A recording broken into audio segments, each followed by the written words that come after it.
ನೋಡಿ, ಏನಾದ್ರೂ ಪ್ರಾಸಿಕ್ಯೂಷನ್ಗೆ ಅನುಮತಿ ಸಿಕ್ಕಿಬಿಟ್ರೆ ಎದುರಾಗುವಂತ ಸವಾಲುಗಳೇನು, ಮುಖ್ಯಮಂತ್ರಿಗಳಿಗೆ ಯಾವ್ಯಾವ ಸವಾಲುಗಳು ಎದುರಾಗುತ್ತೆ, ಅವ್ರು ಏನೇನೆಲ್ಲ ಫೇಸ್ ಮಾಡಬೇಕಾಗತ್ತೆ ಅನ್ನುವಂಥದ್ದನ್ನ ನಾನು ನಿಮ್ಗೆ ಹೇಳ್ತಾ ಹೋಗ್ತೀನಿ. ತನಿಖಾ ಸಂಸ್ಥೆಗಳಿಂದ FIR ದಾಖಲಾಗಬಹುದು, ರಾಜೀನಾಮೆಗೆ ವಿಪಕ್ಷಗಳು ಒತ್ತಡವನ್ನ ಹೇರಬಹುದು ಮುಖ್ಯಮಂತ್ರಿಗಳ ವಿರುದ್ಧ. ಇದೆಲ್ಲವೂ ಕೂಡ ಏನಾದ್ರೂ ವ್ಯತಿರಿಕ್ತವಾಗಿ ತೀರ್ಪು ಬಂದ್ರೆ ಮುಖ್ಯಮಂತ್ರಿಗಳು ಏನೆಲ್ಲ ಸವಾಲುಗಳನ್ನ ಎದುರಿಸಬೇಕಾಗತ್ತೆ ಅಂತ ಹೇಳಿ ನೈತಿಕ ಹೊಣೆಯನ್ನ ಹೊತ್ತು ರಾಜೀನಾಮೆ ನೀಡುವಂತ ಪ್ರಸಂಗ ಕೂಡ ಸಿಎಂ ಸಿದ್ದರಾಮಯ್ಯನವರಿಗೆ ಎದುರಾಗಬಹುದಾದಂತ ಸಾಧ್ಯತೆ ಇದೆ. ಒಂದು ವೇಳೆ ರಾಜೀನಾಮೆಯನ್ನ ಕೊಡದೇ ಇದ್ರೆ ಕಾಂಗ್ರೆಸ್ ವಿರುದ್ಧ ವಿಪಕ್ಷಗಳು ಹೋರಾಟ ಮಾಡುವಂತ ಸಾಧ್ಯತೆ ಇದೆ. ಯಾಕಂದ್ರೆ ಬೇರೆ ಬೇರೆ ಪ್ರಕರಣಗಳಲ್ಲಿ, ಹಲವು ಪ್ರಕರಣಗಳಲ್ಲಿ ನೈತಿಕ ಹೊಣೆಯನ್ನ ಹೊತ್ತು ಯಡಿಯೂರಪ್ಪನವರು ಒಂದು ಸಂದರ್ಭದಲ್ಲಿ ರಾಜೀನಾಮೆಯನ್ನ ಕೊಟ್ಟಿದ್ರು. ಹಾಗಾಗಿ ಸಿದ್ದರಾಮಯ್ಯನವರು ಕೂಡ ನೈತಿಕ ಹೊಣೆಯನ್ನ ಹೊತ್ತು ರಾಜೀನಾಮೆ ನೀಡುವಂತ ಸಾಧ್ಯತೆ ಬರುತ್ತೆ. 4 ರಾಜ್ಯಗಳ ಎಲೆಕ್ಷನ್ ಮೇಲೆ ಇದು ಬಿಜೆಪಿಗೆ ಬಹಳ ದೊಡ್ಡದಾದಂತ ಅಸ್ತ್ರ ಆಗುವಂತ ಸಾಧ್ಯತೆ ಇದೆ. ಇದೆಲ್ಲ ಮುಜುಗರಗಳಿಂದ ಪಾರಾಗೋದಕ್ಕೆ ಹೈಕಮಾಂಡ್ ಕೂಡ ಸಿದ್ದರಾಮಯ್ಯನವರಿಗೆ ಸೂಚಿಸಬಹುದು, ನೀವು ರಾಜೀನಾಮೆಯನ್ನ ಕೊಟ್ಬಿಡಿ, ಈ ಪ್ರಕರಣ ಸಾಕಷ್ಟು ಮುಜುಗರವನ್ನ ಉಂಟು ಮಾಡ್ತಾ ಇದೆ ಪಕ್ಷಕ್ಕೆ, ಬೇರೆ ರಾಜ್ಯಗಳ ಚುನಾವಣೆ ಮೇಲೆ ಇದು ಎಫೆಕ್ಟ್ ಆಗುತ್ತೆ, ಸೊ ನೀವು ರಾಜೀನಾಮೆ ಕೊಟ್ಬಿಡಿ ಅಂತ ಸಿದ್ದರಾಮಯ್ಯನವರಿಗೆ ಹೈಕಮಾಂಡ್ ಕೂಡ ಸೂಚನೆಯನ್ನ ಕೊಡಬಹುದು. ಅಂಡ್ ಎಲ್ಲದಕ್ಕಿಂತ ಹೆಚ್ಚಾಗಿ ಎಲ್ಲಿಯೂ ಕೂಡ ಕಾಣಿಸಿಕೊಳ್ಳದಂತಹ ಮುಖ್ಯಮಂತ್ರಿಗಳ ಪತ್ನಿ ಅವರು ಕೂಡ ಕೋರ್ಟ್ ಮೆಟ್ಟಿಲೇರುವಂತಹ ಅನಿವಾರ್ಯ ಪರಿಸ್ಥಿತಿ ಬಂದೊದಗುತ್ತೆ. ಸಿಎಂ, ಅವರ ಪತ್ನಿ ಮತ್ತೆ ಅವರ ಬಾಮೈದನ ವಿರುದ್ಧ ಕೂಡ FIR ದಾಖಲಾಗುವಂತಹ ಸಾಧ್ಯತೆ ಇದೆ. ದೇಸಾಯಿ ಆಯೋಗದ ತನಿಖೆಗೂ ಕೂಡ ತಡೆ ಬೀಳುವಂತಹ ಸಾಧ್ಯತೆ ಇದೆ.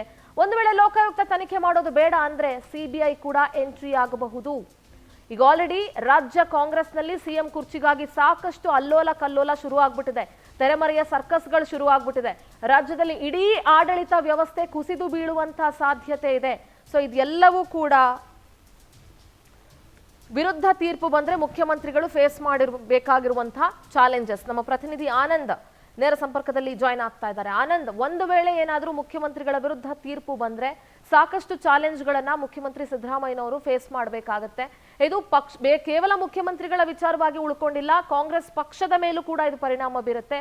ಬೇರೆ ರಾಜ್ಯಗಳ ಚುನಾವಣೆಗೆ ಇದು ಬಿಜೆಪಿಗೆ ಬಹಳ ದೊಡ್ಡ ಬ್ರಹ್ಮಾಸ್ತ್ರ ಆಗುತ್ತೆ. ಹೈಕಮಾಂಡ್ ಎಲ್ಲೋ ಒಂದ್ ಕಡೆ ತಲೆ ತಗ್ಗಿಸುವಂತ ಅಥವಾ ಮುಜುಗರಕ್ಕೊಳಗಾಗುವಂತ ಪ್ರಸಂಗ ಕೂಡ ಬೀಳುತ್ತೆ. ಸದ್ಯದ ಅಪ್ಡೇಟ್ಸ್ ಏನಿದೆ ಆನಂದ್? ಸಿಂಧೂರ, ಪ್ರಮುಖವಾಗಿ ಕೆಲವೇ ಕ್ಷಣಗಳಲ್ಲಿ ಹೈಕೋರ್ಟ್ನಲ್ಲಿ ಸಿಎಂ ವಿರುದ್ಧದ ಮುಡಾ ಪ್ರಾಸಿಕ್ಯೂಷನ್ ವಿಚಾರಕ್ಕೆ ಸಂಬಂಧಪಟ್ಟಂತೆ ತೀರ್ಪು ಹೊರಬೀಳಲಿದೆ. ನ್ಯಾಯಮೂರ್ತಿಗಳಾಗಿರ್ತಕ್ಕಂಥ ನಾಗಪ್ರಸನ್ನ ಅವರು 12 ಗಂಟೆ ಸುಮಾರಿಗೆ ತಮ್ಮ ತೀರ್ಪನ್ನು ಪ್ರಕಟ ಮಾಡಲಿದ್ದಾರೆ. ಈಗಾಗಲೇ ಗವರ್ನರ್ ಪರ ವಕೀಲರಾಗಿರ್ತಕ್ಕಂಥ ತುಷಾರ್ ಮೆಹ್ತಾ, ಹಾಗೆ ಸಿಎಂ ಸಿದ್ದರಾಮಯ್ಯನವರ ಪರವಾಗಿರ್ತಕ್ಕಂಥ ವಕೀಲರಾಗಿರ್ತಕ್ಕಂಥ ಅಭಿಷೇಕ್ ಮನು ಸಿಂಘ್ವಿ ಅವರು, ಹಾಗೆ ಅರ್ಜಿದಾರರ ಪರವಾಗಿರ್ತಕ್ಕಂಥ ಎಲ್ಲ ವಕೀಲರ ವಾದ ಪ್ರತಿವಾದವನ್ನು ಕೂಡ ನ್ಯಾಯಮೂರ್ತಿಗಳು ಆಲಿಸಿರ್ತಕ್ಕಂಥದ್ದು. ಇವತ್ತು ಅಂತಿಮವಾಗಿ ಸಿಎಂ ಸಿದ್ದರಾಮಯ್ಯನವರ ಕುರ್ಚಿ ಭವಿಷ್ಯನೂ ಕೂಡ ಹೈಕೋರ್ಟ್ ನಿರ್ಧಾರ ಮಾಡುತ್ತೆ. ಈ ಕಡೆ ಸಿಎಂ ಸಿದ್ದರಾಮಯ್ಯನವರಿಗೂ ಕೂಡ ಬಹಳಷ್ಟು ಒಂದು ಆತಂಕ ಶುರುವಾಗಿದೆ. ಒಂದು ವೇಳೆ ಹೈಕೋರ್ಟ್ನಲ್ಲಿ ತಮ್ಮ ವಿರುದ್ಧ ಏನಾದರೂ ತೀರ್ಪು ಬಂದರೆ ಮುಂದೆ ಯಾವ ರೀತಿಯ ಒಂದು ಪರಿಸ್ಥಿತಿಯನ್ನು ಎದುರಿಸಬೇಕು ಅನ್ನೋ ಒಂದು ಚಿಂತೆ ಸಿಎಂ ಸಿದ್ದರಾಮಯ್ಯನವರಿಗೆ ಕಾಡ್ತಾ ಇರ್ತಕ್ಕಂಥದ್ದು. ಈ ನೆಲೆಯಲ್ಲಿ ಬೆಳ್ಳಂಬೆಳಗ್ಗೆ ಸಚಿವರು, ಶಾಸಕರು ಕೂಡ ಸಿಎಂ ನಿವಾಸದತ್ತ ಹೋಗ್ತಾ ಇದ್ದಾರೆ. ಸಿಎಂ ಜೊತೆನೆ ಇದ್ದು ಹೈಕೋರ್ಟ್ನಲ್ಲಿ ಯಾವ ಒಂದು ತೀರ್ಪನ್ನು ಬರಬಹುದು ಅನ್ನೋ ಒಂದು ನಿರೀಕ್ಷೆಯಲ್ಲಿ ಅವರು ಕೂಡ ಇರ್ತಕ್ಕಂಥದ್ದು. ಪ್ರಮುಖವಾಗಿ ಸಿಎಂ ಸಿದ್ದರಾಮಯ್ಯನವರು ಈಗಾಗಲೇ ಒಂದು ವೇಳೆ ಹೈಕೋರ್ಟ್ನಲ್ಲಿ ಏನಾದರೂ ಹಿನ್ನಡೆ ಆದರೆ ಮುಂದೆ ಕಾನೂನು ಸಮರವನ್ನು ಮುಂದುವರಿಸತಕ್ಕಂಥ ನಿಟ್ಟಿನಲ್ಲೂ ಕೂಡ ಬಹಳಷ್ಟು ಒಂದು ಚರ್ಚೆಗಳನ್ನು ಮಾಡಿದ್ದಾರೆ. ಈಗಾಗಲೇ ಸುಪ್ರೀಂ ಕೋರ್ಟ್ ವಕೀಲರಾಗಿರ್ತಕ್ಕಂಥ ಕಪಿಲ್ ಸಿಬಲ್ ಜೊತೆನೂ ಕೂಡ ಮಾತುಕತೆಯನ್ನು ನಡೆಸಿರ್ತಕ್ಕಂಥದ್ದು. ಹೈಕೋರ್ಟ್ನಲ್ಲಿ ಹಿನ್ನಡೆ ಆದರೆ ಸುಪ್ರೀಂ ಕೋರ್ಟ್ನಲ್ಲಿ ಬಗ್ಗೆ ಪ್ರಶ್ನೆ ಮಾಡೋದಕ್ಕೂ ಕೂಡ ಎಲ್ಲ ತಯಾರಿಯನ್ನು ಮಾಡಿಕೊಂಡಿದ್ದಾರೆ.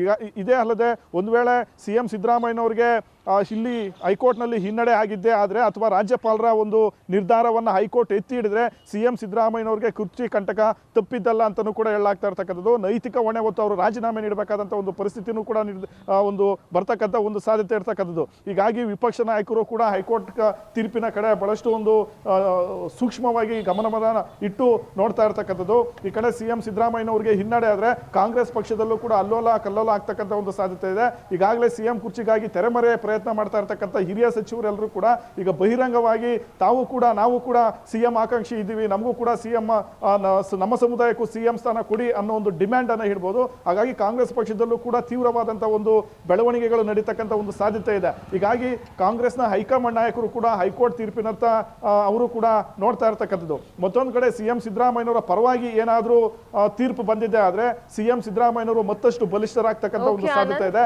ಜೊತೆಗೆ ಬಾಕಿ ಉಳಿದಿರ್ತಕ್ಕಂಥ ವರ್ಷವನ್ನು ಕೂಡ ಅವರೇ ಸಿಎಂ ಆಗಿ ಮುಂದುವರಿತಕ್ಕಂಥ ಒಂದು ಸಾಧ್ಯತೆನೂ ಕೂಡ ಇರ್ತಕ್ಕಂಥದ್ದು. ಸಿಂಧೂರ, ಥ್ಯಾಂಕ್ ಯು ಆನಂದ್ ನಿಮ್ಮೆಲ್ಲ ಮಾಹಿತಿಗಾಗಿ.